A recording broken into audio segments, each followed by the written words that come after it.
In this video, I'm going to show you how to create a shield icon in Figma in just a few simple steps. This is a super quick method, and it's perfect if you want to add a clean security style icon to your UI design, app mockup, website layout, or branding project without having to draw it manually. If this tutorial helps, make sure to hit like and subscribe for more simple Figma tips and design guides. Alright, let's jump in. First, open Figma and go to your design file. You can start with a brand new file or use an existing project where you want the shield icon to appear. Once your canvas is open, look at the bottom toolbar and find the Actions icon. Click on it, then choose Plugins and Widgets from the menu that appears. This is where Figma lets you access extra tools and plugins that can help speed up your workflow.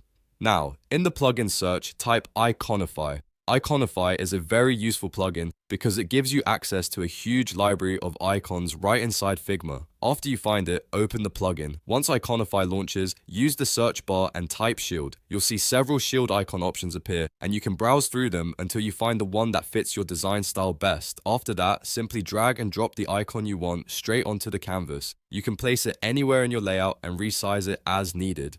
If you want, you can also change the icon color to match your design system or brand palette. That's one of the best things about using vector icons in Figma. They're easy to customize and keep your designs looking sharp and consistent. And that's it. You've now created a shield icon in Figma using Iconify, and you did it in just a few clicks. This is a great workflow to remember whenever you need icons fast without leaving Figma. If this video was helpful, please give it a like, subscribe to the channel, and turn on notifications so you don't miss the next tutorial. Thanks for watching, and I'll see you in the next one.